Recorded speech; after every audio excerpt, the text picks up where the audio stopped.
ദൈവനാമത്തിന് മഹത്വം ഉണ്ടാകട്ടെ. നമുക്ക് വീണ്ടും ദൈവവചന പഠനം തുടരുവാൻ ദൈവം കൃപ ചെയ്തതോർത്ത് നന്ദിയോടെ ദൈവത്തിന് സ്തുതിയും സ്തോത്രവും മഹത്വവും അർപ്പിച്ചുകൊള്ളുന്നു. കർത്താവിൻ്റെ വചനത്തിൽ നിന്ന് നമ്മൾ ചിന്തിച്ചത് യേശുക്രിസ്തുവിൻ്റെ രണ്ടാം വരവ് എന്നുള്ള വിഷയമായിരുന്നു. കഴിഞ്ഞ പല പ്രാവശ്യമായിട്ട് നമ്മൾ മനസ്സിലാക്കിയത് യേശുക്രിസ്തുവിൻ്റെ രണ്ടാം വരവിൻ്റെ ലക്ഷണങ്ങളായിരുന്നു. ക്രിസ്തുവിൻ്റെ രണ്ടാം വരവിൻ്റെ ലക്ഷണങ്ങൾ എന്തൊക്കെ എന്നുള്ളത് നമ്മൾ വിശദമായിട്ട് പഠിക്കുകയുണ്ടായി. കഴിഞ്ഞ പ്രാവശ്യം നമ്മൾ ചിന്തിച്ചത് യേശുക്രിസ്തുവിൻ്റെ രണ്ടാം വരവ് എപ്പോൾ എന്നുള്ള വിഷയമായിരുന്നു. ഇതിനെക്കുറിച്ച് നമ്മൾ തിരുവെഴുത്തിൽ നിന്നും മനസ്സിലാക്കിയത് കർത്താവ് തന്നെ പറഞ്ഞിരിക്കുന്നു, പിതാവിന് മാത്രമല്ലാതെ പുത്രന്മാരോ ആരും മനുഷ്യപുത്രൻ തന്നെ, അതായത് ദൈവദൂതന്മാർക്കും കർത്താവിന് തന്നെയും അത് അറിഞ്ഞുകൂടാ എന്നാണ് ആ നാളും നാഴികയും സംബന്ധിച്ച്. അപ്പൊ കർത്താവിന്റെ രണ്ടാം വരവിന്റെ ദിവസം ആർക്കും പ്രവചിക്കുവാനായിട്ട് പറ്റുകയില്ല. ഒരു ഡേറ്റോ ഒരു വർഷമോ പോലും പറയുവാനായിട്ട് പറ്റുകയില്ല എന്ന് നമ്മൾ മനസ്സിലാക്കി. അതുപോലെ മറ്റൊരു കാര്യം നമ്മൾ കണ്ടത് കള്ളനെ പോലെ വരുമെന്നുള്ളതാണ്. ആരും പ്രതീക്ഷിക്കാത്ത സമയത്തായിരിക്കും യേശു കർത്താവ് വരുന്നത്. ആരും പ്രതീക്ഷിക്കാത്ത സമയത്ത് എന്ന് പറഞ്ഞാൽ കർത്താവ് ഇപ്പോൾ വരും, നാളെ വരും, അടുത്ത വർഷം വരും എന്നൊക്കെ പലരും പ്രതീക്ഷിക്കുന്ന ഒരു കാര്യം നമ്മൾ കേരളത്തിൽ തന്നെ കാണുന്നുണ്ട്. പലരും അങ്ങനെ പറയാറുണ്ട്. പക്ഷെ കർത്താവ് പറഞ്ഞത് എന്താണ്? മനുഷ്യർ ആരും പ്രതീക്ഷിക്കാത്ത സമയത്ത് വരുമെന്നാണ്. അതുകൊണ്ട് മനുഷ്യൻ പ്രതീക്ഷിക്കുന്ന സമയത്ത് വരികയില്ല എന്നുള്ളത് നമ്മൾ മനസ്സിലാക്കുക. പിന്നെ മണവാളന്റെയും കന്യമാരുടെ ഉപമയെ കുറിച്ച് പറയുമ്പോൾ 10 കന്യമാരുടെ ഉപമ പറയുമ്പോൾ കർത്താവ് പറയുന്നത് മണവാളൻ വരുവാൻ താമസിക്കുമ്പോൾ എന്നാണ് പറഞ്ഞിരിക്കുന്നത്. അപ്പോൾ മണവാളൻ വരുവാൻ താമസിക്കുമെന്നൊരു സൂചന അവിടെ നിന്നും കിട്ടുന്നുണ്ട് എന്നുള്ളത് നമ്മൾ മനസ്സിലാക്കുക. അതുകൊണ്ട് തീർച്ചയായിട്ടും ഈ വചനങ്ങൾക്ക് വിരുദ്ധമായിട്ട് നമ്മൾ ഒന്നും പ്രതീക്ഷിക്കേണ്ടതില്ല. അതുപോലെ അപ്പോസ്തലപ്രവൃത്തി 3:21 കണ്ടത് പ്രവാചകന്മാർ മുഖാന്തരം ദൈവം അരുളി ചെയ്ത, ലോക ആരംഭം മുതൽ അരുളി ചെയ്ത വചനപ്രകാരം സകലവും യഥാസ്ഥാനപ്പെടുന്ന കാലം വരുന്നത് വരെയും യേശു കർത്താവ് സ്വർഗത്തിലായിരിക്കുമെന്നാണ് കണ്ടത്. അപ്പൊ സഭയുടെ പുനരുത്ഥാനം, ലോകാവസാനം, ന്യായവിധി, പുതിയ ഭൂമി എന്നിങ്ങനെയുള്ള പല വിഷയങ്ങളും അനേക നൂറ്റാണ്ടുകളായിട്ട് ദൈവത്തിന്റെ പ്രവാചകന്മാര് പറഞ്ഞുകൊണ്ടിരുന്നു, അല്ലെങ്കിൽ അവര് അത് ലോകത്തോട് അറിയിച്ചുകൊണ്ടിരുന്നു. അത് എല്ലാം, ആ വചനങ്ങളെല്ലാം നിറവേറുന്ന സമയമാകുമ്പോൾ, അതായത് പുതിയ ഭൂമി വരെയുള്ളതായ കാര്യങ്ങളെല്ലാം നിറവേറുന്ന സമയം വരുമ്പോഴാണ് കർത്താവ് സ്വർഗത്തിൽ നിന്ന് ഇറങ്ങി വരുന്നത് എന്നുള്ളതാണ് നമ്മൾ അവിടെ നിന്നും മനസ്സിലാക്കിയത്. അതുകൊണ്ട് കർത്താവിന്റെ വരവ് സകലവും പുനഃസ്ഥാപിക്കുന്ന സമയം, അല്ലെങ്കിൽ യഥാസ്ഥാനപ്പെടുന്ന സമയമാകുമ്പോഴാണ് എന്നുള്ളത് നമ്മൾ മനസ്സിലാക്കി. അതുപോലെ സഭയുടെ പുനരുത്ഥാനം കർത്താവ് വരുമ്പോഴാണ് എന്നുള്ളത് 1 തെസ്സലോനിക്കർ 4:16 പറഞ്ഞിരിക്കുന്നത് നമ്മൾ കണ്ടു. പുനരുത്ഥാനം എന്ന് പറയുന്നത് അവസാന ദിവസമാണെന്ന് യോഹന്നാൻ 6:39, 40, 44, 54 വാക്യങ്ങളിൽ പറഞ്ഞിരിക്കുന്നത് നമ്മൾ കണ്ടു. അതുകൊണ്ട് കർത്താവിന്റെ വരവ് അവസാന ദിവസത്തിന്റെ ശേഷമാണ് എന്നുള്ളത് വ്യക്തമായിട്ടും ഇതിൽ നിന്ന് നമ്മൾ മനസ്സിലാക്കി. സഭയുടെ പുനരുത്ഥാനം ആകുമ്പോഴാണ് കർത്താവിന്റെ വരവ്. ആ പുനരുത്ഥാനം അവസാന ദിവസമാണ് എന്ന് പറഞ്ഞിട്ടുള്ളത് കൊണ്ട് ആ അവസാന ദിവസം കഴിഞ്ഞിട്ടാണ് കർത്താവിന്റെ വരവ്.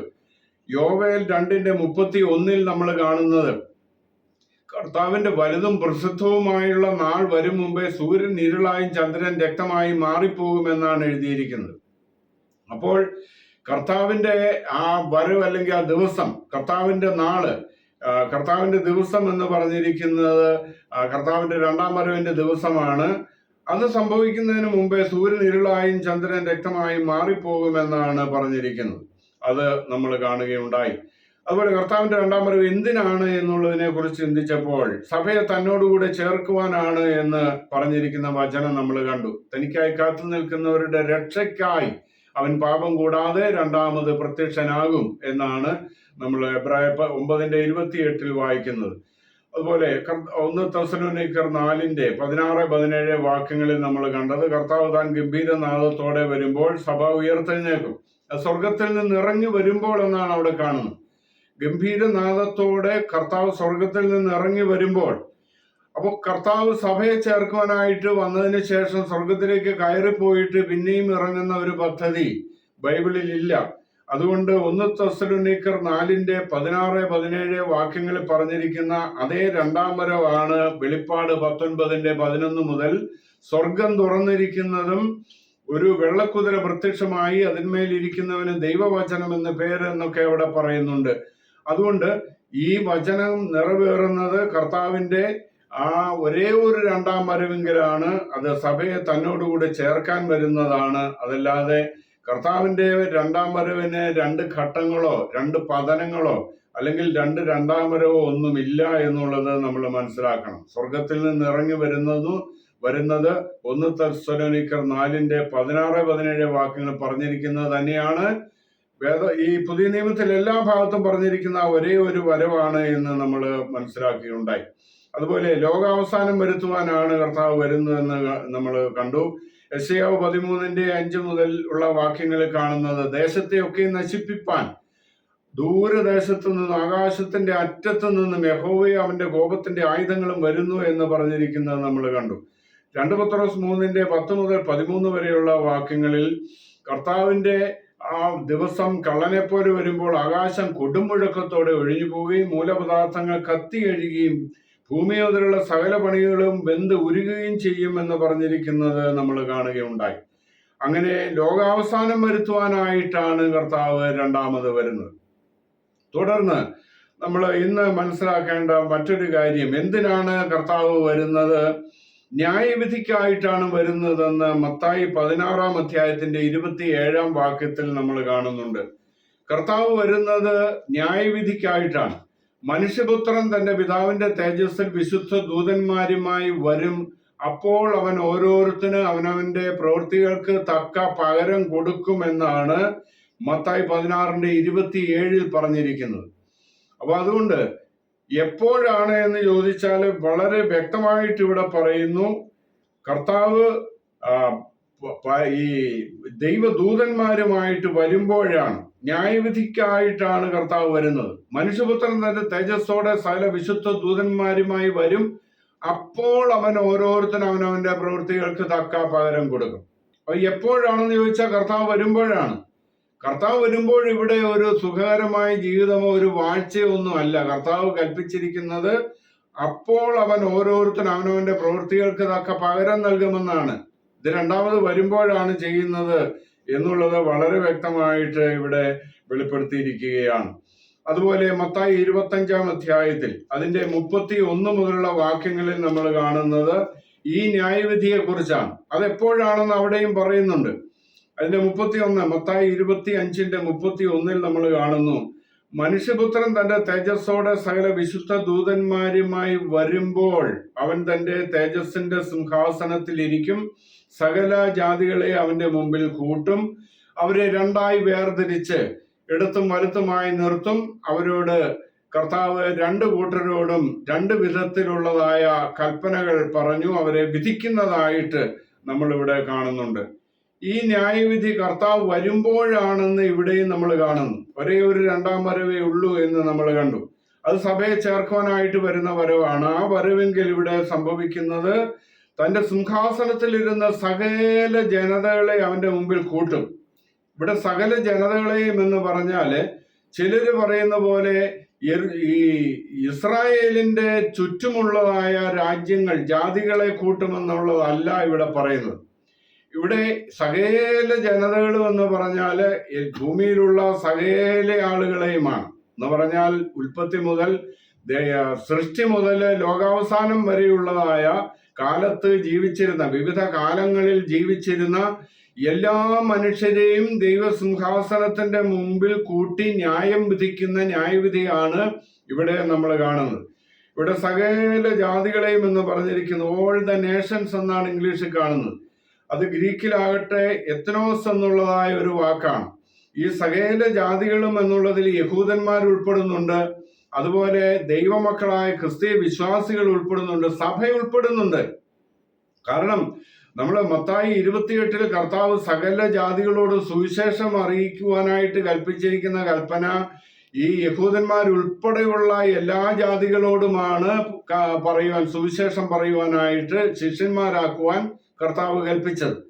അപ്പോൾ യഹൂദന്മാരൊന്നും ഈ കൂട്ടത്തിൽ ഉൾപ്പെടുന്നില്ല എന്നുള്ളത് ഒരു വ്യാഖ്യാനമൊന്നും നമ്മൾ സ്വീകരിക്കരുത്. സകല ജനതകളിലും ഈ യഹൂദന്മാർ ഉൾപ്പെടുന്നുണ്ട്, യഹൂദന്മാരല്ലാത്ത അന്യജാതികൾ അതിനകത്ത് ഉൾപ്പെടുന്നുണ്ട്, ദൈവമക്കളായ ക്രിസ്തീയ വിശ്വാസികളും ഉണ്ട്. കാരണം 1 പത്രോസ് 2:9 നമ്മൾ കാണുന്നത്, നാം തെരഞ്ഞെടുക്കപ്പെട്ട ജാതിയും രാജകീയ പുരോഹിത വർഗവും വിശുദ്ധ വംശവും സ്വന്തം ജനവുമാകുന്നു എന്ന് പറയുന്നത്. തെരഞ്ഞെടുക്കപ്പെട്ട ജാതി എന്നുള്ള ആ ഒരു വാക്കിനും എത്തനോസ് എന്നുള്ള വാക്കാണ് ഉപയോഗിച്ചിരിക്കുന്നത്. സകല ജാതികളെയും ശിഷ്യരാക്കുവാൻ കൽപ്പിച്ചിരിക്കുവെന്ന അവിടെയും എത്തനോസ് എന്നുള്ള വാക്കാണ് ഉപയോഗിച്ചിരിക്കുന്നത്. സകല ജാതികളെയും സിംഹാസനത്തിന്റെ മുമ്പിൽ കൂട്ടും എന്നുള്ളതായ വാക്കും എത്തനോസ് എന്നുള്ള വാക്കാണ്. അതുകൊണ്ട് എല്ലാ ജനതകളും ഇതിനകത്ത് ഉൾപ്പെടുമെന്നുള്ളത് നമ്മൾ മനസ്സിലാക്കണം. യഹൂദന്മാരല്ലാത്ത അന്യജാതികളും യഹൂദന്മാരും ക്രിസ്തീയ വിശ്വാസികൾ അല്ലെങ്കിൽ സഭ, ഈ എല്ലാ സമൂഹവും ഈ ന്യായവിധിയിൽ ഇവിടെ സിംഹാസനത്തിന്റെ മുമ്പിൽ നിൽക്കുന്നുണ്ട് എന്നുള്ളത് നമ്മൾ തിരിച്ചറിയണം. അതിന് വിപരീതമായിട്ടുള്ള ഉപദേശങ്ങളെല്ലാം നമ്മൾ തള്ളിക്കളയണം. കാരണം തിരുവെഴുത്ത് വ്യക്തമായിട്ട് ഈ കാര്യം പറയുന്നതാണ്. നമ്മൾ അതിനെ വ്യാഖ്യാനമൊന്നും കൊടുക്കരുത്. ഇനി ഇവിടെ രണ്ടായിട്ട് വേർതിരിച്ച് 2 കൂട്ടരോടും പറയുന്നതായിട്ടുള്ള ചില വാക്കുകൾ ഇവിടെ കേൾക്കുമ്പോൾ ചിലര് വിചാരിക്കുന്നത് നന്മ പ്രവൃത്തികളൊക്കെ ചെയ്തിട്ട് സ്വർഗരാജ്യത്തിൽ പോകാവുന്ന. കാരണം കർത്താവ് പറഞ്ഞു, എനിക്ക് വിശന്നു നിങ്ങൾ ഭക്ഷിപ്പാൻ തന്നു, ദാഹിച്ചു നിങ്ങൾ കുടിപ്പാൻ തന്നു, ഞാൻ രോഗിയും തടവിലായിരുന്നു നിങ്ങൾ എന്നെ കാണാൻ വന്നു എന്നൊക്കെ വലത്തുള്ളവരോട് പറയുമ്പോൾ അവര് ചോദിക്കുകയാണ്, ഞങ്ങൾ എപ്പോൾ നിന്നെ ഇപ്രകാരം കണ്ടു ചെയ്തു എന്നുള്ളത് ചോദിക്കുമ്പോൾ കർത്താവ് പറയുന്നത്, എൻ്റെ ഈ ചെറിയവരിൽ ഒരുത്തന് നിങ്ങൾ ചെയ്തിടത്തോളം എല്ലാം എനിക്ക് ചെയ്തു എന്നാണ് പറയുന്നത്. അതുപോലെ ഇടത്തുള്ളവരോട് എനിക്ക് വിശന്നു നിങ്ങൾ ഭക്ഷിപ്പാൻ തന്നില്ല, ദാഹിച്ചു നിങ്ങൾ കുടിപ്പാൻ തന്നില്ല എന്നൊക്കെ പറയുമ്പോൾ അവരും ചോദിക്കുന്നുണ്ട്, ഞങ്ങൾ എപ്പോഴാണ് നിന്നെ ഇപ്രകാരം കണ്ടത് എന്ന് ചോദിക്കുമ്പോൾ കർത്താവ് പറയുന്നത് എന്താണ്, എൻ്റെ ഈ ചെറിയവിൽ ഒരുത്തന് നിങ്ങൾ ചെയ്യാഞ്ഞിടത്തോളമല്ല എനിക്കാവുന്നു ചെയ്യാഞ്ഞത് എന്ന് പറയുന്നുണ്ട്. ഈ വചനത്തെ അനേകര് തെറ്റിദ്ധരിച്ചിട്ട് നന്മ പ്രവൃത്തികൾ, പുണ്യ പ്രവൃത്തികളൊക്കെ ചെയ്താൽ സ്വർഗരാജ്യത്തിൽ പോകാമെന്നുള്ള തെറ്റിദ്ധാരണ അനേകർക്ക് വന്നിട്ടുണ്ട്. അനേകർക്ക് ഈ കാര്യങ്ങളിൽ ഒരു തിരിച്ചറിവില്ലാത്തത് കൊണ്ടാണ് ഇങ്ങനെയൊക്കെ പറയുവാനായിട്ട് കാരണം. ഇവിടെ എൻ്റെ ഈ ചെറിയവിരൽ ഒരുത്തൻ എന്ന് പറഞ്ഞിരിക്കുന്ന ആരെ കുറിച്ചാണ് എന്നുള്ളത് തിരിച്ചറിയുന്നില്ല. അത് ഈ ഭൂമിയിലുള്ള എല്ലാ മനുഷ്യരെ കുറിച്ചല്ല എന്നുള്ളത് നമ്മൾ മനസ്സിലാക്കണം. എല്ലാ മനുഷ്യരും ദൈവത്തിന്റെ സൃഷ്ടിയാണ്, പക്ഷെ എല്ലാവരും ദൈവത്തിന്റെ മക്കളല്ല. ഈ ചില ആളുകൾ ചിന്തിക്കുന്നത് ലോകത്തിലുള്ള എല്ലാവരും ദൈവത്തിന്റെ സൃഷ്ടിയായതുകൊണ്ട് എല്ലാവരും ദൈവമക്കളാണ്, അവർക്ക് ചെയ്യുന്ന നന്മ പ്രവൃത്തികളെല്ലാം കർത്താവിന് ചെയ്യുന്നതിന് തുല്യമാണ്, അതുകൊണ്ട് ഞങ്ങൾ അങ്ങ് സ്വർഗരാജ്യത്തിൽ പ്രവേശിക്കുമെന്നൊക്കെ ചിന്തിക്കുന്നവരും പഠിപ്പിക്കുന്നവരുമുണ്ട്. പ്രിയമുള്ളവരെ, നമ്മൾ മനസ്സിലാക്കണം, ഇവിടെ ഈ നന്മ പ്രവൃത്തികൾ ചെയ്തിട്ട് ആർക്കും സ്വർഗരാജ്യം പ്രാപിക്കാൻ കഴിയാത്തത് കൊണ്ടാണ് കർത്താവ് സ്വർഗത്തിൽ നിന്ന് മനുഷ്യനായി വന്ന് മനുഷ്യരുടെ പാപത്തിന്റെ ശിക്ഷ ഏറ്റെടുത്ത് മരിച്ച് കർത്താവിന്റെ രക്തത്താൽ പാപമോചനം ഒരുക്കിയിരിക്കുന്നത്. അതിന് വിപരീതമായിട്ട് ഒരു ഉപദേശവുമില്ല, ഒരു ബൈബിളിലെ ഒരു വചനവും നമ്മൾ ദുർവ്യാഖ്യാനം ചെയ്യരുത് എന്നുള്ളത് പ്രത്യേകം ശ്രദ്ധിക്കണം. അപ്പൊ പുണ്യപ്രവൃത്തികളാൽ രക്ഷ പ്രാപിക്കാമെന്നുള്ളത് വലിയ ദുരുപദേശമാണ് എന്നുള്ളത് നമ്മൾ തിരിച്ചറിയണം. പിന്നെ ഈ ജനം ആരാണ്, ഇവിടെ വലത്തുള്ളവർ ആരാണ് എന്നുള്ളത് മനസ്സിലാക്കുവാൻ വേണ്ടി ചില വചനങ്ങൾ നമ്മളിവിടെ പരിശോധിച്ചാൽ, ഈ മത്തായി 25:34 പറയുന്നത്, എൻ്റെ പിതാവിനാൽ അനുഗ്രഹിക്കപ്പെട്ടവരെ എന്നാണ് അവരെ വിളിക്കുന്നത്. അപ്പൊ ഈ പിതാവിന്റെ അനുഗ്രഹം എന്ന് പറയുന്നത് എന്താണ്? എൻ്റെ പിതാവിനാൽ അനുഗ്രഹിക്കപ്പെട്ടവരെ എന്ന് പറയുന്നത് അബ്രഹാം പിതാവിനോട് ദൈവം പറഞ്ഞു, നീ എൻ്റെ വാക്കനുസരിച്ചതുകൊണ്ട് നിന്റെ സന്തതി മുഖാന്തരം ഭൂമിയിലുള്ള സകല ജനതകളും അനുഗ്രഹിക്കപ്പെടുമെന്ന് അബ്രഹാം പിതാവിനോട് ദൈവം പറഞ്ഞു. ആ അനുഗ്രഹം എന്താണ് എന്നുള്ളത് വ്യക്തമായിട്ട് അപ്പോസ്തലന്മാരുടെ പ്രവൃത്തികൾ 3-ാം അധ്യായത്തിന്റെ ഒടുവിൽ പറഞ്ഞിട്ടുണ്ട്. അത് പാപമോചനമാണ്, അത് രക്ഷയാണ്. അപ്പോൾ അബ്രഹാമിന്റെ സന്തതിയായ യേശുക്രിസ്തു മുഖാന്തരം നൽകുന്ന രക്ഷയാണ് ഇവിടെ ഈ അനുഗ്രഹം എന്ന് പറഞ്ഞിരിക്കുന്നത്. അപ്പൊ ആ ഒരു അനുഗ്രഹം പ്രാപിച്ചവരെ കുറിച്ചാണ്, അവരെയാണ് കർത്താവ് വിളിക്കുന്നത്, എൻ്റെ പിതാവിനാൽ അനുഗ്രഹിക്കപ്പെട്ടവരെ. അപ്പൊ യേശുക്രിസ്തു മൂലം രക്ഷിക്കപ്പെട്ടതായ പാപമോചനം നേടിയതായിട്ടുള്ള സകല മനുഷ്യരെയുമാണ് ഇവിടെ വിളിക്കുന്നത് എന്നുള്ളത് നമ്മൾ മനസ്സിലാക്കണം. അല്ലാതെ യഹൂദന് തിന്നാനും കുടിക്കാനും കൊടുത്തത് കൊണ്ടോ, ഈ ഭൂമിയിലെ ഏതെങ്കിലും മനുഷ്യർക്ക് തിന്നാനും കുടിക്കാനും കൊടുത്തത് കൊണ്ടോ, ഈ രോഗികളെ ചെന്ന് കണ്ടതുകൊണ്ടോ സ്വർഗരാജ്യം ലഭിക്കുകയില്ല. പിന്നെ ഇവിടെ എന്താണ് കർത്താവ് ഇത് പറഞ്ഞിരിക്കുന്നതെന്ന് ചോദിച്ചാൽ, എന്റെ ഈ ചെറിയവരിൽ ഒരുത്തൻ എന്ന് പറഞ്ഞാൽ കർത്താവിന്റെ മക്കളായിരിക്കുന്ന ആളുകൾക്ക് ചെയ്തതെല്ലാം കർത്താവിന് ചെയ്തതായിട്ട് പരിഗണിക്കുന്നു എന്നാണ് അതിന്റെ അർത്ഥം. അത് നമ്മൾ മനസ്സിലാക്കണം. എന്റെ ഈ ഏറ്റവും ചെറിയ സഹോദരന്മാരിൽ ഒരുത്തന് എന്ന് മത്തായി 25:40 പറയുന്നുണ്ട്. അപ്പൊ എന്റെ എന്ന് പറയുമ്പോൾ കർത്താവ് തന്റെ രക്തത്താൽ വിലയ്ക്ക് വാങ്ങിയവരാണ്, കർത്താവിന്റെ സ്വന്തമായവരാണ്, അങ്ങനെ കർത്താവിന്റെ വകയായി തീർന്നവരാണ്. അതാണ് എന്റെ ഈ ഏറ്റവും ചെറിയവരിൽ ഒരുത്തൻ എന്ന് പറഞ്ഞിരിക്കുന്നത്. മാത്രമല്ല, ഏറ്റവും ചെറിയ സഹോദരന്മാരെന്ന് കർത്താവ് പറഞ്ഞിരിക്കുന്നത് ആരെയാണ്? എബ്രായർ 2:12 നമ്മൾ കാണുന്നു. അത് ദൈവജനത്തെയാണ്, ദൈവമക്കളെയാണ്. കർത്താവിന്റെ സഹോദരന്മാരെന്ന് വിളിച്ചിരിക്കുന്നത് ദൈവമക്കളെയാണ്. അപ്പൊ കർത്താവ് തന്റെ രക്തത്താൽ വീണ്ടെടുത്ത, വിലയ്ക്ക് വാങ്ങിയ ആ ദൈവമക്കൾക്ക് ചെയ്യുന്നതെല്ലാം കർത്താവിന് ചെയ്യുന്നതിന് തുല്യമായിട്ട് കർത്താവ് പരിഗണിക്കുമെന്ന് മാത്രമേ ഈ വചനം നമ്മെ പഠിപ്പിക്കുന്നുള്ളൂ. അത് സഭയെ ഉപദ്രവിച്ച ശൗലിനോടും കർത്താവ് പറഞ്ഞത് അതാണ്. ശൗലേ ശൗലേ, നീ എന്നെ ഉപദ്രവിക്കുന്നത് എന്ത്? കർത്താവിനെ ശൗല് ഒന്നും ചെയ്തില്ല. പൗലോസായി തീർന്ന ശൗല് അന്ന് സഭയെ ഉപദ്രവിച്ച് മുടിച്ചപ്പോൾ അത് കർത്താവിനോട് ചെയ്തതായിട്ട് കർത്താവ് പരിഗണിക്കുന്നത്.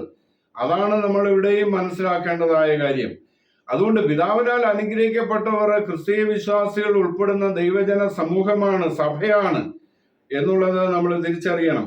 അതുപോലെ ഇവിടെ മത്തായി 25:37 പറയുന്നു, നീതിമാന്മാർ അവനോട് ചോദിക്കുകയാണ്. നീതിമാന്മാർ ആരാണ്? നീതിമാന്മാർ അവനവന്റെ നല്ല സൽപ്രവൃത്തികൾ കൊണ്ട് ആർക്കും നീതീകരിക്കാൻ കഴിയുകയില്ല എന്ന് ബൈബിളിൽ ഉടനീളം അനേക വാക്യങ്ങൾ നമ്മൾ കാണുന്നുണ്ട്. റോമർ 5:9 കാണുന്നു, യേശുക്രിസ്തുവിന്റെ രക്തത്താൽ നീതീകരിക്കപ്പെട്ട ശേഷമോ എന്ന് നാം വായിക്കുന്നു.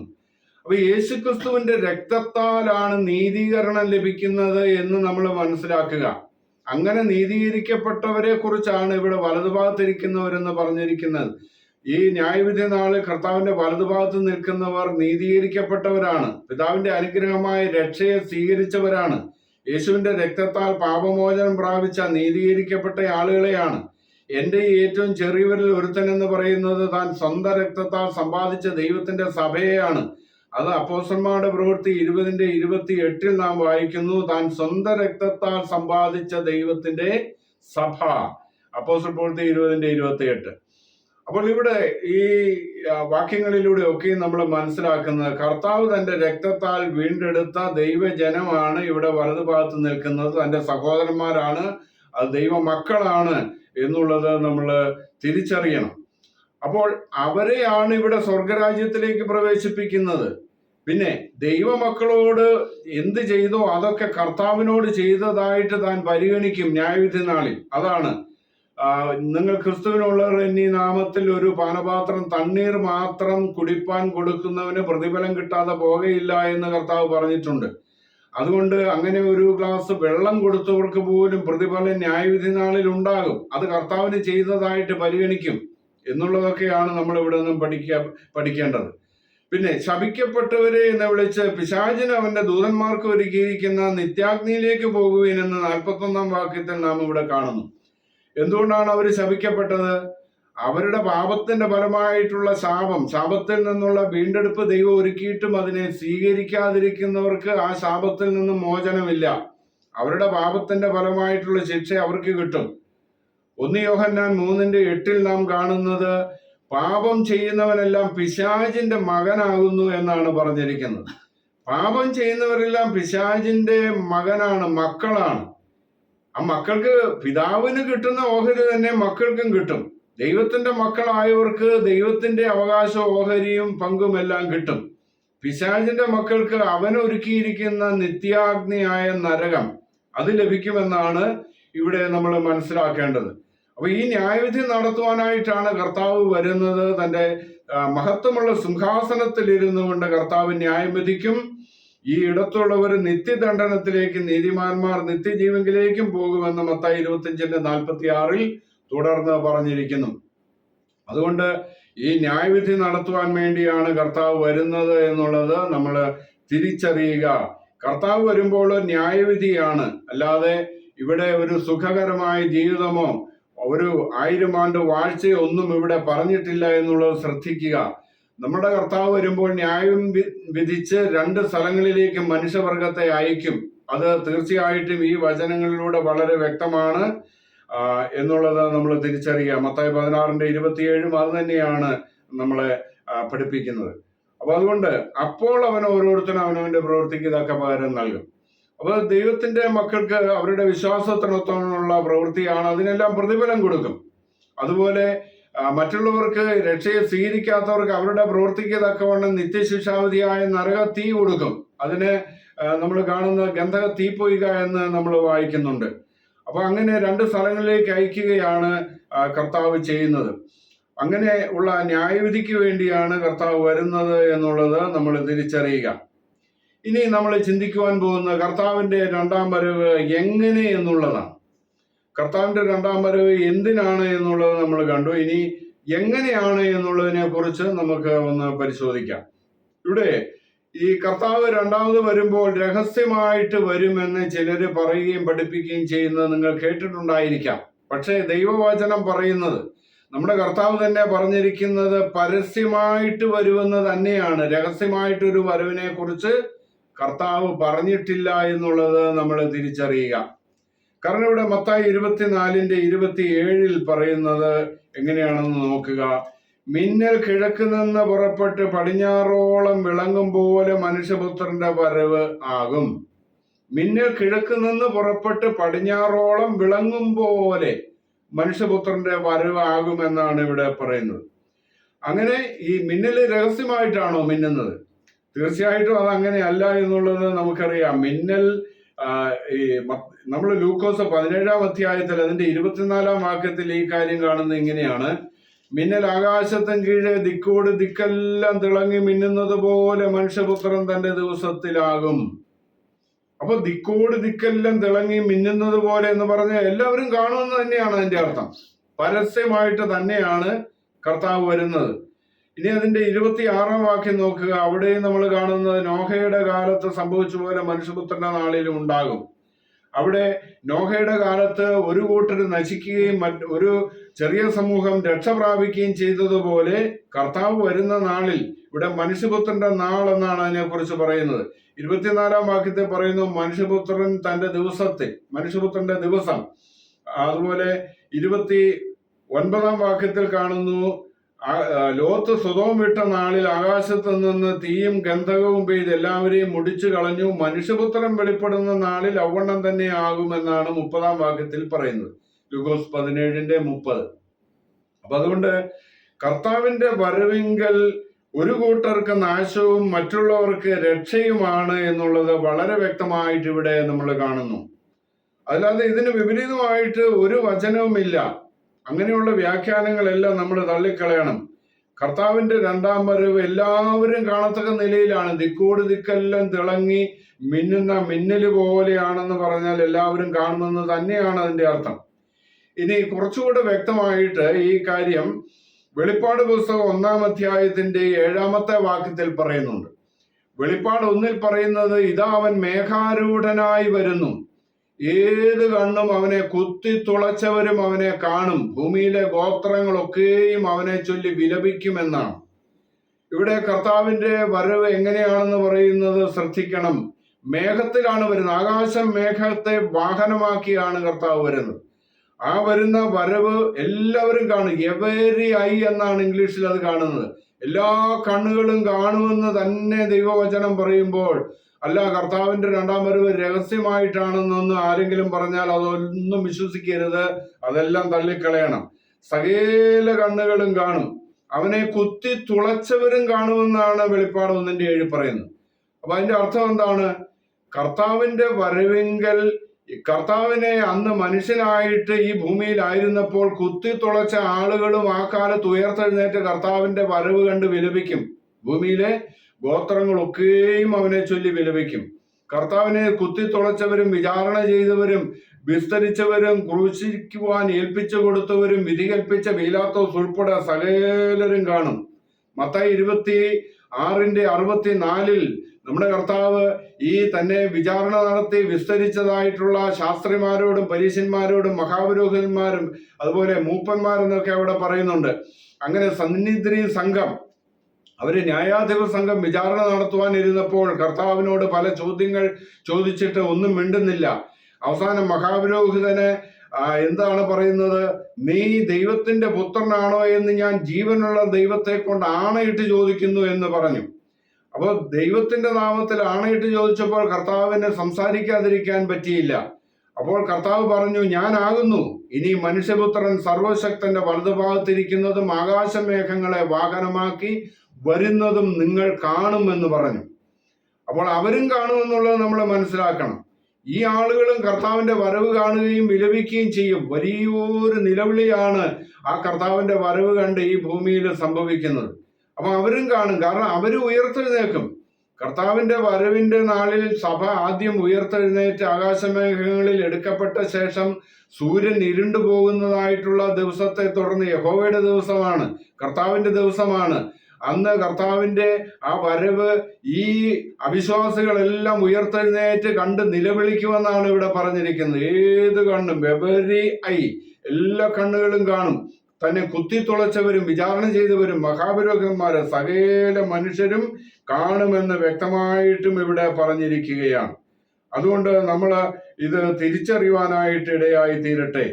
ഇവിടെ ലൂക്കോസ് 21-ാം അധ്യായത്തിന്റെ 27-ാമത്തെ വാക്യത്തിൽ പറഞ്ഞിരിക്കുന്നതും ഇത് തന്നെയാണ്. ലൂക്കോസ് 21:27. അപ്പോൾ മനുഷ്യപുത്രൻ ശക്തിയോടും മഹാതേജസ്സോടും കൂടെ മേഘത്തിൽ വരുന്നത് അവർ കാണും. മനുഷ്യപുത്രൻ ശക്തിയോടും മഹാതേജസ്സോടും കൂടെ മേഘത്തിൽ വരുന്നത് അവർ കാണും. അപ്പൊ ഇങ്ങനെ സകലരും കാണുമെന്നുള്ളത് വ്യക്തമായിട്ടും ഈ വേദഭാഗങ്ങൾ നമ്മെ പഠിപ്പിക്കുകയാണ്. ഇനി മറ്റൊരു കാര്യം, എങ്ങനെയാണ് വരുന്നത്? പരസ്യമായിട്ടാണ് വരുന്നത്, മേഘങ്ങളിലാണ് വരുന്നത് എന്ന് നമ്മൾ കണ്ടു. അടുത്തായിട്ട് ഗംഭീരനാദത്തോടെയാണ് വരുന്നത്. 1 തെസ്സലോനിക്കർ 4:16 വളരെ പ്രസിദ്ധമാണ്. കർത്താവ് താൻ ഗംഭീരനാദത്തോടും പ്രധാന ദൂതന്റെ ശബ്ദത്തോടും ദൈവത്തിന്റെ കാഹളത്തോടും കൂടെ സ്വർഗത്തിൽ നിന്ന് ഇറങ്ങി വരും. അപ്പൊ കർത്താവിന്റെ ഗംഭീരനാദം, പ്രധാന ദൂതന്റെ ശബ്ദം, ദൈവത്തിന്റെ കാഹളം, ഇങ്ങനെ 3 ശബ്ദങ്ങളെ കുറിച്ചാണ് ആ വേദഭാഗത്ത് പറയുന്നത്. അപ്പോൾ ഈ 3 ശബ്ദങ്ങളല്ലാതെ വേറെ ഒന്നും അവിടെ പറഞ്ഞിട്ടില്ല എന്നുള്ളത് കൊണ്ട് മറ്റൊന്നുമില്ല, ഈ ശബ്ദങ്ങൾ മാത്രമേ ഉള്ളൂ എന്നുള്ളത് നമ്മൾ ചിന്തിക്കരുത്. അവിടെ കർത്താവിന്റെ ഗംഭീരനാദം അതെന്തായിരിക്കുമെന്ന് നമ്മൾ അന്വേഷിച്ചാൽ നമ്മൾ 90-ാം സങ്കീർത്തനത്തിൽ കാണുന്നുണ്ട്. മനുഷ്യരെ അവൻ പൊടിയിൽ മടങ്ങിച്ചേരുമാറാക്കുന്നു, മനുഷ്യപുത്രന്മാരെ മടങ്ങി വരുവീൻ എന്ന് അരുളി ചെയ്യുന്നു എന്നുണ്ട്. അപ്പൊ കർത്താവ് സകല മരിച്ചുപോയ ദൈവജനത്തെ ഉയർത്തെഴുന്നേൽപ്പിക്കുന്ന മനുഷ്യപുത്രന്മാരെ മടങ്ങി വരുവെന്നുള്ള ആ ഒരു ശബ്ദമായിരിക്കും അതും നമ്മൾ കേൾക്കുന്നത്. മനുഷ്യര് എല്ലാവരും, ഞാൻ ചിന്തിക്കുന്നത്, ലോകം മുഴുവൻ കിടുകിട വിറപ്പിക്കുന്ന ശബ്ദമായിരിക്കും. കർത്താവിന്റെ ഗംഭീരനാദം എന്നൊക്കെ പറയാനേ ആ വാക്കുകളുള്ളൂ. അങ്ങനെ ലോകം വിറയ്ക്കുന്ന, കിടുകിട വിറയ്ക്കുന്ന ആ ശബ്ദം കേട്ട് മരിച്ച ദൈവജനം എല്ലാം ഉയർത്തെഴുന്നേൽക്കും. പിന്നെ പ്രധാന ദൂതന്റെ ശബ്ദം, അത് സ്വർഗീയ സൈന്യത്തെ നയിക്കുന്ന പ്രധാന ദൂതന്റെ ശബ്ദമാണ്. ദൈവത്തിന്റെ കാഹളം എന്ന് പറയുന്നത് ഒരു ഈ പടപ്പുറപ്പാടിന് വേണ്ടിയിട്ട് ഈ കാഹളമൂതിയാണ് സൈന്യത്തെ പുറപ്പെടുവിക്കുന്നത്. അങ്ങനെ ദൈവത്തിന്റെ കാഹളം ധരിക്കുമ്പോൾ സ്വർഗീയ സൈന്യം അവൾ സ്വർഗത്തിൽ നിന്നും കർത്താവിനെ അനുഗമിച്ച് വരികയാണ്. അത് അങ്ങനെ 3 ശബ്ദങ്ങൾ മാത്രമേ ഉള്ളൂ എന്നുള്ളത് നമ്മൾ ചിന്തിക്കരുത്. കർത്താവിന്റെ 2-ാം വരവിനെ കുറിച്ച് എല്ലാ വേദഭാഗങ്ങളിലും പറഞ്ഞിരിക്കുന്ന ആ വാക്യങ്ങളെല്ലാം നമ്മൾ എടുക്കണം. ഏതെങ്കിലും ഒരു വചനം എടുത്തിട്ട് അത് മാത്രമാണ് കർത്താവിന്റെ വരവെന്ന് ചിന്തിക്കുകയും പഠിപ്പിക്കുകയും ചെയ്യുന്ന രീതി നമ്മൾ ലോകത്തിൽ കാണുന്നുണ്ട്. അത് തെറ്റാണ്. അങ്ങനെ നമ്മൾ ചിന്തിച്ചാല് അത് തെറ്റിദ്ധാരണ ഉണ്ടാകും. ഒരു വീടിന്റെ 4 സൈഡിൽ നിന്ന് ഓരോ ഫോട്ടോ എടുത്താല് ഒരേ വീടിന് 4 കാഴ്ചയായിരിക്കും കാണുന്നത്. 4 ചിത്രങ്ങൾ ഒരുപോലെ ആയിരിക്കുകയില്ല, ഒരേ വീടായിരിക്കും. ഇതുപോലെ നമ്മുടെ കർത്താവിന്റെ 2-ാം വരവിനെ കുറിച്ച് പല വേദഭാഗങ്ങളിൽ പറഞ്ഞിരിക്കുന്ന എല്ലാ വചനവും എടുത്തുവെങ്കിൽ മാത്രമേ അത് പൂർണ്ണ ചിത്രം നമുക്ക് മനസ്സിലാകുകയുള്ളൂ എന്ന് നമ്മൾ തിരിച്ചറിയുക. അങ്ങനെ കർത്താവിന്റെ 2-ാം വരവിനെ കുറിച്ച് വിവിധ വചനങ്ങൾ നമ്മൾ ചിന്തിക്കുമ്പോൾ ഇവിടെ പരസ്യമായി വരുമെന്നുണ്ട്, മേഘങ്ങളിൽ വരുമെന്നുണ്ട്, ഗംഭീരനാദത്തോടെ വരുമെന്നുണ്ട്, അതുപോലെ സകല ദൂതന്മാരുമായിട്ടാണ് വരുന്നത് എന്ന് പറയുന്നു. നമ്മൾ മത്തായി 25:31 നമ്മൾ കണ്ടത്, കർത്താവ് പറയുകയാണ്, മനുഷ്യപുത്രൻ തന്റെ തേജസ്സോടെ സകല വിശുദ്ധ ദൂതന്മാരുമായി വരുമ്പോൾ. അപ്പൊ സകല വിശുദ്ധ ദൂതന്മാരും ഉണ്ട്. അത് സ്വർഗീയ ദൂതന്മാരാണ്, സ്വർഗത്തിലെ സൈന്യമാണ്. സകല ദൂതന്മാരുമായിട്ടാണ് നമ്മുടെ കർത്താവ് വരുന്നത് എന്നുള്ളത് അവിടെ വളരെ വ്യക്തമായിട്ട് പറയുന്നു. അപ്പൊ അത് എത്ര കാണും? അത് അനേക ലക്ഷക്കണക്കിന് കോടിക്കണക്കിന് ഉണ്ടായിരിക്കുമെന്നുള്ളതാണ് നമ്മൾ തിരുവെഴുത്തിൽ നിന്നും മനസ്സിലാക്കുന്ന കാര്യം. അനേക കോടി ദൈവദൂതന്മാരുമായിട്ടാണ് കർത്താവ് വരുന്നത്. അതുകൊണ്ട് അങ്ങനെയുള്ളതായ ആ വരവിനെ കുറിച്ച് വേറെയും മത്തായി 16:27 നമ്മൾ കാണുന്നത് മനുഷ്യപുത്രൻ തന്റെ തേജസ്സോടെ സകല വിശുദ്ധ ദൂതന്മാരുമായി വരുമെന്നാണ്. അതുപോലെ 1 തെസ്സലോനിക്കർ 3:13 പറയുന്നത് സകല വിശുദ്ധന്മാരുമായി വരുമെന്നാണ്. 1 തെസ്സലോനിക്കർ 3:13 പറയുന്നത് സകല വിശുദ്ധന്മാരുമായി വരുന്ന പ്രത്യക്ഷതയിൽ. ഈ വിശുദ്ധന്മാരെന്ന് പറഞ്ഞിരിക്കുന്ന വിശുദ്ധ ദൂതന്മാരെ കുറിച്ച് തന്നെയാണ്. അതല്ലാതെ ഈ ഭൂമിയിലുള്ള വിശുദ്ധന്മാരെ ചേർക്കുവാനായിട്ട് വരുന്നത് കുറെ വിശുദ്ധന്മാരുമായിട്ടല്ല. കർത്താവ് വരുമ്പോൾ സഭ ഭൂമിയിൽ നിന്ന് ഉയർത്തെഴുന്നേറ്റ് ആകാശമേഘങ്ങളിൽ എടുക്കപ്പെട്ട് തന്നോടുകൂടി ചേരുകയാണ്. പിന്നെ വിശുദ്ധന്മാരുമായി വരുമെന്ന് പറഞ്ഞിരിക്കുന്നത് സ്വർഗീയ ദൂതന്മാരെ കുറിച്ചാണ് എന്നുള്ളത് നമ്മൾ മനസ്സിലാക്കുക.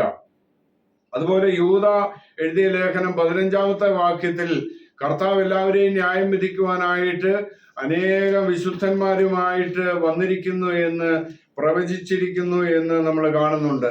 ആദാം മുതൽ 7-ാമനായ ഹാനോക്ക് അപ്രകാരം പ്രവചിച്ചു എന്നാണ് അവിടെ പറയുന്നത്. അപ്പോൾ അനേകം വിശുദ്ധന്മാരുമായിട്ടാണ് കർത്താവ് വരുന്നത്. അത് വിശുദ്ധ ദൂതന്മാരാണ് എന്നുള്ളത് നമ്മൾ മനസ്സിലാക്കുക. അങ്ങനെ വിശുദ്ധ ദൂതന്മാരുമായിട്ട് വരുമ്പോൾ കർത്താവ് തൻ്റെ ജനത്തെ ഒളിപ്പിക്കുമെന്നുള്ളതാണ് നമ്മൾ തിരുവെഴുത്തിൽ കാണുന്നതായിട്ടുള്ള കാര്യം. കർത്താവ് തൻ്റെ ജനത്തെ ഉയർത്തെഴുന്നേൽപ്പിച്ച് ആകാശമേഘങ്ങളിൽ എടുത്ത് ഒളിപ്പിക്കുമെന്നുള്ളതാണ് നമ്മൾ കാണുന്നതായ കാര്യം. അതുകൊണ്ട് അതിനെക്കുറിച്ച് നമ്മൾ യെശയ്യാവ് 26:20 വാക്യത്തിൽ നമ്മളൊന്ന് കാണുന്നുണ്ട്. യെശയ്യാവ് 26:20-21 വാക്യങ്ങൾ. യെശയ്യാവ് 26:20-21 വാക്യങ്ങൾ. എന്റെ ജനമേ വന്നു, നിന്റെ അറകളിൽ കടന്നു വാതിലുകളെ അടയ്ക്കുക, ക്രോധം കടന്നു പോകുവോളം അല്പനേരത്തേക്ക് ഒളിച്ചിരിക്കുക എന്നാണ് പറയുന്നത്. ഇവിടെ നമ്മൾ കാണുന്നത് എന്റെ ജനമേ വന്നു, നിന്റെ അറകളിൽ കടന്നു വാതിലുകളെ അടയ്ക്കുക, ക്രോധം കടന്നു പോകുവോളം അല്പനേരത്തേക്ക് ഒളിച്ചിരിക്കുക. അപ്പോൾ ഇവിടെ നമ്മൾ കാണുന്നത് ദൈവജനമായിരിക്കുന്ന ആ ആളുകളെ ഉയർത്തെഴുന്നേൽപ്പിച്ച് ആകാശമേഘങ്ങളിൽ എടുക്കുന്നതായിട്ടുള്ള ആ ഒരു അനുഭവത്തെ കുറിച്ച് തന്നെയാണ് ഇവിടെ പറഞ്ഞിരിക്കുന്നത്. കർത്താവ് വരുമ്പോൾ സഭയെ ഉയർത്തെഴുന്നേൽപ്പിച്ച് ആകാശമേഘങ്ങളിൽ എടുക്കും.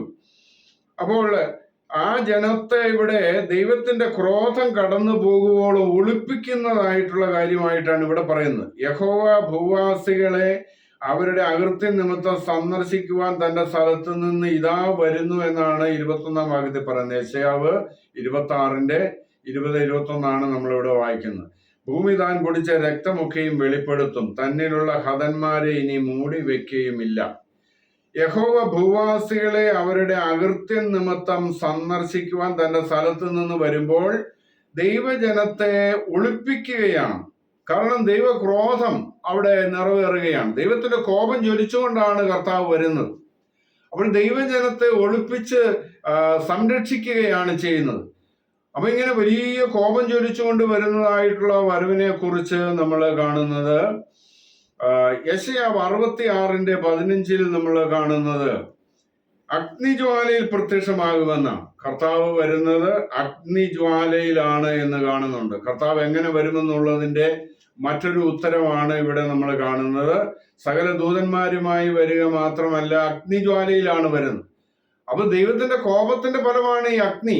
അതുകൊണ്ട് തന്റെ ജനത്തെ ഇവിടെ മേഘങ്ങളിൽ എടുത്ത് ഒളിപ്പിച്ചിരിക്കുകയാണ്, സംരക്ഷിച്ചിരിക്കുകയാണ്. ദൈവത്തിന്റെ കോപമൊന്നും അവരെ ബാധിക്കാതെ വണ്ണം ദൈവം ഒളിപ്പിക്കുകയാണ് ചെയ്യുന്നത്.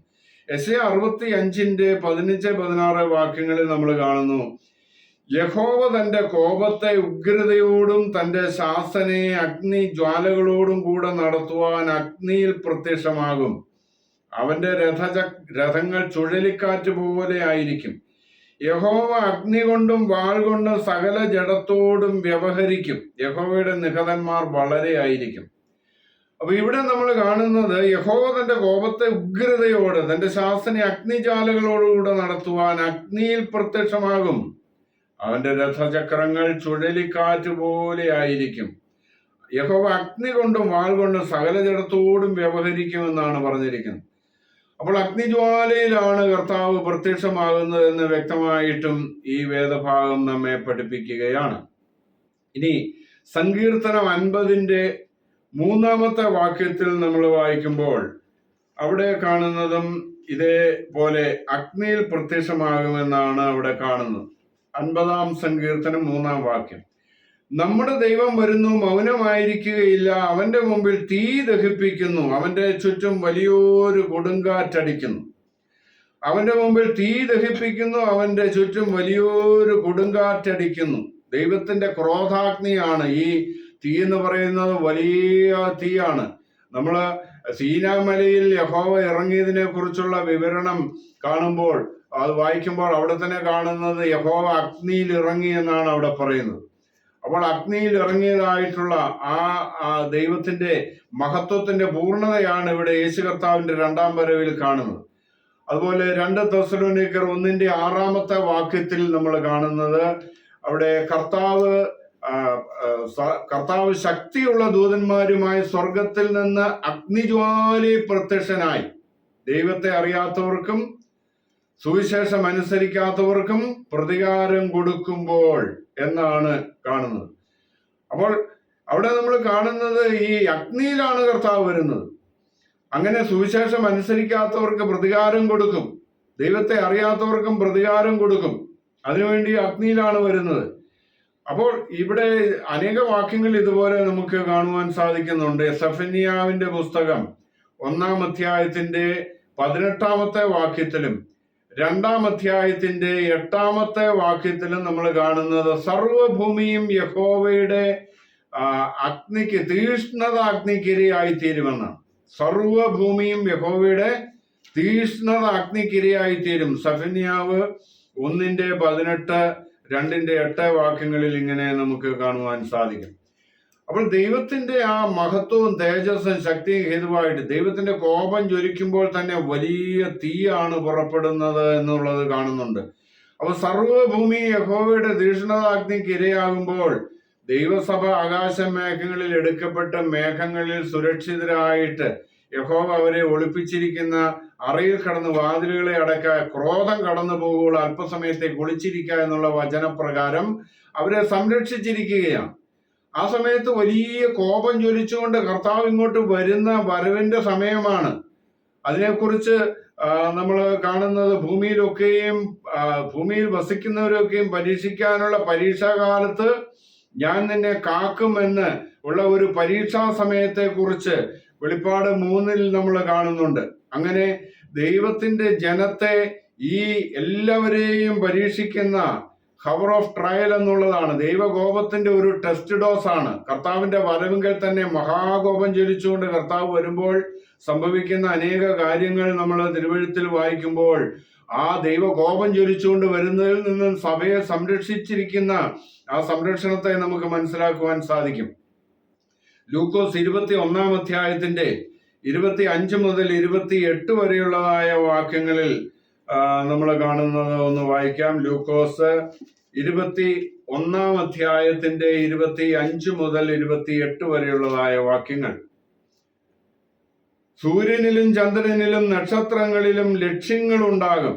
കടലിന്റെയും ഓളത്തിന്റെയും മുഴക്ക നിമിത്തം ഭൂമിയിലെ ജാതികൾക്ക് നിരാശയോടുകൂടിയ പരിഭ്രമം ഉണ്ടാകും. ആകാശത്തിലെ ശക്തികൾ ഇളകിപ്പോകുന്നതിനാൽ ഭൂലോകത്തിന് എന്ത് ഭവിക്കുവാൻ പോകുന്നു എന്ന് പേടിച്ച് നോക്കിപ്പാർത്തും കൊണ്ട് മനുഷ്യർ നിർജീവന്മാരാകും. അപ്പോൾ മനുഷ്യപുത്രൻ ശക്തിയോടും മഹാതേജസ്സോടും കൂടെ മേഘത്തിൽ വരുന്നത് അവർ കാണും.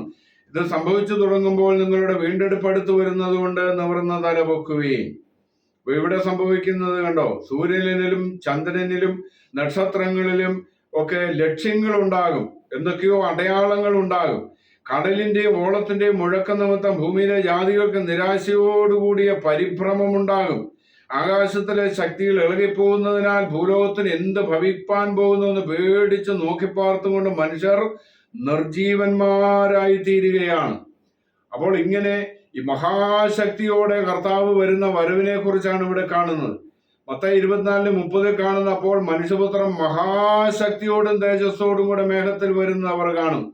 കർത്താവിന്റെ മഹാശക്തിയും തേജസ് ഹേതുവായിട്ട് വലിയ ഒരു പരിഭ്രമിച്ച് വല്ലാതെ നിർജീവന്മാരായത്, ജീവനുള്ള അവസ്ഥ അല്ലാത്ത നിലയില് ഭൂലോകത്തിന് എന്ത് ഭവിപ്പാൻ പോകുന്നു എന്ന് പേടിച്ച് നോക്കിപ്പാർത്ത് നിർജീവന്മാരായിരിക്കുന്ന ഒരവസ്ഥയാണ് ഇവിടെ നമ്മൾ കാണുന്നത്. അതുപോലെ യെശയ്യാവ് 24-ാം അധ്യായത്തിൽ നമ്മൾ കാണുന്നത് നമുക്കൊന്ന് വായിക്കാം. യെശയ്യാവ് 24-ാം അധ്യായത്തിന്റെ 17 മുതൽ 20 വരെയുള്ള വാക്യങ്ങൾ വായിക്കുമ്പോൾ നമ്മൾ കാണുന്നത് ഇങ്ങനെയാണ്: ഭൂവാസിയെ, പേടിയും കുഴിയും കെണിയും നിനക്ക് നേരിട്ടിരിക്കുന്നു. പേടി കേട്ട് ഓടിപ്പോകുന്നവൻ കുഴിയിൽ വീഴും, കുഴിയിൽ നിന്ന് കയറുന്നവൻ കെണിയിലകപ്പെടും. ഉയരത്തിലെ കിളിവാതിലുകൾ തുറന്നിരിക്കുന്നു, ഭൂമിയുടെ അടിസ്ഥാനങ്ങൾ കുലുങ്ങുന്നു, ഭൂമി പൊടുപട പൊട്ടുന്നു, ഭൂമി കിറുകിറ കീറുന്നു, ഭൂമി കിടുകിട കിടുങ്ങുന്നു, ഭൂമി മത്തനെ പോലെ ചാഞ്ചാടുന്നു, കാവൽമാടം പോലെ ആടുന്നു. അതിന്റെ അകൃത്യ അതിന്മേൽ ഭാരമായിരിക്കുന്നു, അത് വീഴും, എഴുന്നേൽക്കുകയുമില്ല.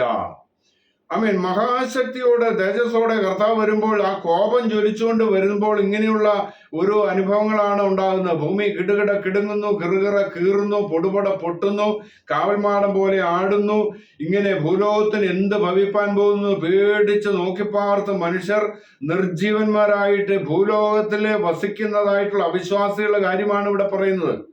അപ്പോൾ സഭ ഇവിടെ ആകാശമേഖലയിൽ എടുക്കപ്പെട്ട് സുരക്ഷിതമായിട്ടിരിക്കുന്ന ഒരു അനുഭവമാണ് ഇവിടെ നമ്മൾ കാണുന്നത്. അതുപോലെ സങ്കീർത്തനം 97-ന്റെ 1 മുതൽ 6 വരെയുള്ള വാക്യങ്ങളിൽ നമ്മൾ കാണുന്നത് ശ്രദ്ധിക്കുക. സങ്കീർത്തനങ്ങൾ നമ്മൾ വായിക്കുമ്പോൾ അതിന്റെ 97-ാം സങ്കീർത്തനത്തിൽ നമ്മൾ കാണുന്നത് ഇപ്രകാരമാണ്. 97-ാം സങ്കീർത്തനം 97-ാം സങ്കീർത്തനം അതിന്റെ 1 മുതലുള്ള ചില വാക്യങ്ങൾ: യഹോവ വാഴുന്നു, ഭൂമി ഘോഷിച്ചാനന്ദിക്കട്ടെ, ബഹുദ്വീപുകളും സന്തോഷിക്കട്ടെ. മേഘവും അന്ധകാരവും അവന്റെ ചുറ്റുമിരിക്കുന്നു, നീതിയും ന്യായവും അവന്റെ സിംഹാസനത്തിന്റെ അടിസ്ഥാനമാകുന്നു. തീ അവന് മുമ്പായി പോകുന്നു, ചുറ്റുമുള്ള അവന്റെ വൈരികളെ ദഹിപ്പിക്കുന്നു. അവന്റെ മിന്നലുകൾ ഭൂതലത്തെ പ്രകാശിപ്പിക്കുന്നു, ഭൂമി കണ്ടു വിറയ്ക്കുന്നു. യഹോവയുടെ സന്നിധിയിൽ, സർവ്വഭൂമിയുടെയും കർത്താവിന്റെ സന്നിധിയിൽ പർവ്വതങ്ങൾ മെഴുകുപോലെ ഉരുകുന്നു. ആമേൻ. പർവ്വതങ്ങൾ മെഴുകുപോലെ ഉരുകിപ്പോവുകയാണ്. പർവ്വതങ്ങളെല്ലാം ഉരുകി, ദൈവത്തിന്റെ മഹത്വവും തേജസ്സും ശക്തിയും ഹേതുവായിട്ട് പർവ്വതങ്ങൾ മെഴുകുപോലെ ഉരുകുന്ന അവസ്ഥയാണ് ഇവിടെ കാണുന്നത്. അപ്പൊ അത്രയ്ക്ക് ദൈവത്തിന്റെ ആ കോപം ജ്വലിക്കുന്ന ഒരു അവസ്ഥയാണ്. ഇതിനെക്കുറിച്ച് വെളിപ്പാട് പുസ്തകം 6-ാം അധ്യായത്തിൽ സകല ജനവും നിലവിളിക്കുന്ന ഒരു കാഴ്ച നമ്മൾ കാണുന്നുണ്ട്. വെളിപ്പാട് പുസ്തകം 6-ാം അധ്യായം 12 മുതൽ 17 വരെയുള്ള വാക്യങ്ങൾ നോക്കുക. വെളിപ്പാട് 6-ന്റെ 12 മുതൽ 17 വരെയുള്ള വാക്യങ്ങൾ: 6-ാം മുദ്ര പൊട്ടിച്ചപ്പോൾ വലിയൊരു ഭൂകമ്പം ഉണ്ടായി. സൂര്യൻ കരിമ്പടം പോലെ കറുത്തു, ചന്ദ്രൻ മുഴുവനും രക്തതുല്യമായി തീർന്നു. അതിവൃക്ഷം പെരുങ്കാറ്റ് കൊണ്ട് കുലുങ്ങിയിട്ട് കായുതിർക്കും പോലെ ആകാശത്തിലെ നക്ഷത്രങ്ങൾ ഭൂമിയിൽ വീണു. പുസ്തകച്ചുരുൾ ചുരുട്ടം പോലെ ആകാശം മാറിപ്പോയി. എല്ലാ മലയും ദ്വീപും സ്വസ്ഥാനത്ത് നിന്ന് ഇളകിപ്പോയി. ഭൂമിയിലെ രാജാക്കന്മാരും മഹത്തുക്കളും സഹസ്രാധിപന്മാരും ധനവാന്മാരും ബലവാന്മാരും സകല ദാസനും സ്വതന്ത്രനും ഗുഹകളിലും മലപ്പാറകളിലും ഒളിച്ചുകൊണ്ട് മലകളോടും പാറകളോടും ഞങ്ങളുടെ മേൽ വീഴുവീൻ. സിംഹാസനത്തിലിരിക്കുന്നവന്റെ മുഖം കാണാതെ വണ്ണവും കുഞ്ഞാടിന്റെ കോപം തട്ടാതെ വണ്ണവും ഞങ്ങളെ മറയ്ക്കുവീൻ. അവരുടെ മഹാകോപ ദിവസം വന്നു, ആർക്ക് നിൽക്കുവാൻ കഴിയുമെന്ന് പറഞ്ഞു. നോക്കുക, ദൈവത്തിന്റെ കോപം ജ്വലിക്കുന്ന ആ സമയത്ത് സൂര്യനും ചന്ദ്രനും നക്ഷത്രങ്ങളും എല്ലാം ഇരുണ്ടുപോകുന്നു. അതുപോലെ പുസ്തക ചുരുട്ടും പോലെ ആകാശം മാറിപ്പോകുന്നു. ഭൂമി മുഴുവൻ കുലുങ്ങി. മുമ്പ് നമ്മൾ വായിച്ചതുപോലെ പൊടുപട പൊട്ടുന്നു, കിറുകിറ കീറുന്നു, കിടുകിട കിടുങ്ങുന്നു. എല്ലാം മലയും ദ്വീപും സ്വസ്ഥാനത്ത് നിന്ന് ഇളകിപ്പോകുന്നു. സകല ആളുകളും, പല കാറ്റഗറിയിൽപ്പെട്ട മനുഷ്യരെ ഇവിടെ പറഞ്ഞിട്ടുണ്ട്. സകല മഹത്തുക്കളും ധനവാന്മാരും രാജാക്കന്മാരും സ്വതന്ത്രനും ദാസനും എല്ലാവരും ഗുഹകളിലും മലപ്പാറകളിലും ഒളിക്കുകയാണ്. എന്തിനാണ്? അവര് നിലവിളിക്കുകയാണ്, മലകളെ പാറകളെ ഞങ്ങളെ മറയ്ക്കണമേ, ഞങ്ങളുടെ മേൽ വീഴണമേ, ആ ദൈവത്തിന്റെ തേജസ്സിൽ നിന്ന് മറഞ്ഞിരിക്കുവാൻ ഞങ്ങളെ ഒന്ന് മറയ്ക്കണമേ എന്ന് നിലവിളിക്കുകയാണ്. അത്ര മഹത്വവും തേജസ്സും ശക്തിയുമാണ് നമ്മുടെ കർത്താവിന്റെ ആ വരവിനുള്ളത്. അപ്പൊ ദൈവത്തിന്റെ കോപം തട്ടാതെ വണ്ണം ഞങ്ങളെ മറയ്ക്കുവീൻ എന്ന് പറഞ്ഞുകൊണ്ട് അവര് നിലവിളിക്കുകയാണ് ചെയ്യുന്നത്. അതുപോലെ നമ്മൾ യെശയ്യാവ് 2-ാം അധ്യായത്തിന്റെ 19-20 വാക്യങ്ങളിൽ നമ്മൾ കാണുന്നത്, യഹോവ ഭൂമിയെ നടുക്കുവാൻ എഴുന്നേൽക്കുമ്പോൾ അവന്റെ ഭയങ്കരത്വ നിമിത്തവും അവന്റെ മഹിമയുടെ പ്രഭ നിമിത്തവും പൊട്ടിയ പാറകളുടെ വിള്ളലുകളിലും മണ്ണിലെ പോതുകളിലും മനുഷ്യർ ഒളിക്കുമെന്നാണ് അവിടെ പറഞ്ഞിരിക്കുന്നത്. അങ്ങനെ യഹോവ ഭൂമിയെ നടുക്കുവാൻ എഴുന്നേൽക്കുമ്പോൾ മനുഷ്യർ പൊട്ടിയ പാറകളുടെ വിള്ളലുകളിലും മണ്ണിലെ പോതുകളിലും കടക്കേണ്ടതിന് തങ്ങൾ ആരാധിക്കാനുണ്ടാക്കിയ വിഗ്രഹങ്ങളെ എറിഞ്ഞു കളയുമെന്നാണ് പറഞ്ഞിരിക്കുന്നത്. അങ്ങനെ സകല അവര് ആരാധിച്ച ദൈവങ്ങളെ എറിഞ്ഞു കളഞ്ഞിട്ട് ഏകസത്യ ദൈവത്തിന്റെ മഹത്വത്തിൽ നിന്നും തേജസ്സിൽ നിന്നും മറഞ്ഞിരിക്കുവാൻ വേണ്ടി ഓടി ഒളിക്കുകയാണ്, കീടങ്ങളെ പോലെ ഓടുകയാണ്. കാരണം അത്ര ഭയങ്കരത്വം, യഹോവയുടെ ഭയങ്കരത്വം എന്നൊക്കെയാണ് അതിനെക്കുറിച്ചുള്ള വാക്ക് പ്രയോഗിച്ചിരിക്കുന്നത്. ഇതൊക്കെ നമ്മൾ ചിന്തിക്കുന്നതിനേക്കാളൊക്കെ എത്രയോ ഉപരിയാണ് ദൈവത്തിന്റെ ആ മഹത്വവും തേജസ്സും. ഈ സൂര്യനെ സൃഷ്ടിച്ച ദൈവം അനേക കോടിക്കണക്കിന് സൂര്യന്റെ തേജസ്സുള്ള പ്രകാശമുള്ള ദൈവമാണെന്നുള്ളത് നമ്മൾ മനസ്സിലാക്കണം. അവന്റെ ഭയങ്കരത്വ നിമിത്തം അവന്റെ മഹിമയുടെ പ്രഭ നിമിത്തവും പൊട്ടിയ പാറകളുടെ വിള്ളലുകളിലും മണ്ണിലെ പോതുകളിലും ഗുഹകളിലും എല്ലാം കടക്കേണ്ടതിന് അവര് ഓടി ഒളിക്കുകയാണ്. ചില സ്ഥലങ്ങളിൽ നിന്നും ചില കല്ലുകളൊക്കെ നമ്മൾ ഉയർത്തി മാറ്റുമ്പോൾ അതിന്റെ അടിയിൽ ജീവിക്കുന്ന ചില കീടങ്ങളെല്ലാം ഓടി ഒളിക്കുന്നത് നമ്മൾ കണ്ടിട്ടുണ്ട്. അങ്ങനെ ആ പ്രകാശത്തിൽ നിന്ന് അവർ ആ കീടങ്ങൾ ഓടി ഒളിക്കുവാൻ ശ്രമിക്കുന്നത് പോലെ സകലത്തിന്റെയും ഉടയവനായിരിക്കുന്ന സൃഷ്ടാവിന്റെ മഹത്വത്തിന്റെയും തേജസ്സിന്റെയും മുമ്പിൽ നിന്ന് അവരോടിപ്പോയി രക്ഷപ്പെടുവാനായിട്ട് ആഗ്രഹിക്കുകയാണ് ചെയ്യുന്നത്. ആമേൻ. അങ്ങനെ ആ ഓടിപ്പോയി രക്ഷപ്പെടുവാനായിട്ട് ആഗ്രഹിക്കുന്നുവെങ്കിലും സകലരും അവസാനം പിടിക്കപ്പെട്ട് ദൈവത്തിന്റെ സിംഹാസനത്തിന്റെ മുമ്പിലേക്ക് കൊണ്ടുവരുമെന്നാണ് നാം കാണുന്നത്. അപ്പോൾ ഇതിനെ തുടർന്നാണ് ഭൂമിയും ആകാശവും സകലവും നശിച്ചു പോകുന്നത്. ഈ കർത്താവിന്റെ വരവിനെ തുടർന്നാണ്. മൂലപദാർത്ഥങ്ങൾ കത്തിയഴിയും, ഭൂമി അതിലുള്ള സകല പണികളും വെന്തുപോകും എന്ന് നമ്മൾ കാണുന്നുണ്ട്. 2 പത്രോസ് 3:10 മുതലുള്ള വാക്യങ്ങളിൽ അത് കാണുന്നു. ഇങ്ങനെ ആകാശം ചുട്ടഴിവാനും മൂലപദാർത്ഥങ്ങൾ വെന്തുരുവാനുള്ള ദൈവ ദിവസത്തിന്റെ വരവ് കാത്തിരുന്നും ബന്ധപ്പെടുത്തിയും കൊണ്ട് നിങ്ങൾ എത്ര വിശുദ്ധ ജീവിതവും ഭക്തിയും ഉള്ളവരായിരിക്കണം എന്ന് പറയുന്നു. അതുകൊണ്ട് തുടർന്ന് ഒരു ന്യായവിധിയാണ് കർത്താവ് നടത്തുവാൻ പോകുന്നത്. ഭൂമിയും ആകാശവും എല്ലാം നശിച്ചു കഴിയുമ്പോൾ ദൈവത്തിന്റെ ന്യായവിധിയുടെ സമയമാണ്. അതിനെക്കുറിച്ച് നമ്മൾ നേരത്തെ ചിന്തിച്ചെങ്കിലും കർത്താവിന്റെ വരവിനെ തുടർന്നാണ് ഈ ന്യായവിധി എന്നുള്ള വചനം നമ്മൾ വായിച്ചു. അതുകൊണ്ട് ഭൂമിയും ആകാശവും എല്ലാം നശിക്കുന്ന കർത്താവിന്റെ വരവെങ്കിലാണ്, അത് കർത്താവിന്റെ ദിവസമാണ്. ആ കർത്താവിന്റെ വരവെങ്കിലാണ് ന്യായവിധി നടക്കുന്നത്. ന്യായം വിധിച്ചിട്ട് കർത്താവ് 2 സ്ഥലങ്ങളിലേക്ക് മനുഷ്യവർഗത്തെ അയക്കും. അതെ, തീർച്ചയായിട്ടും കർത്താവിന്റെ വരവിന്റെ നാളിൽ 2 സ്ഥലങ്ങളിലേക്കും മനുഷ്യരെ അവിടുന്ന് അയക്കുകയാണ്. അങ്ങനെ സ്വർഗരാജ്യത്തിന്റെ പൂർണ്ണതയിലേക്ക് വലതുഭാഗത്തുള്ളവരെ അയക്കും.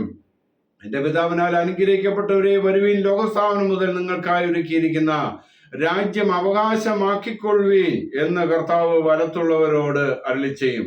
ഇടത്തുള്ളവരെ അവരുടെ പിതാവായിരിക്കുന്ന പിശാചിന് ഒരുക്കിയിരിക്കുന്ന ആ നിത്യ അഗ്നിയിലേക്ക് അയക്കും. കാരണം പാപം ചെയ്യുന്നവരെല്ലാം പിശാചിന്റെ മക്കളാകുന്നു.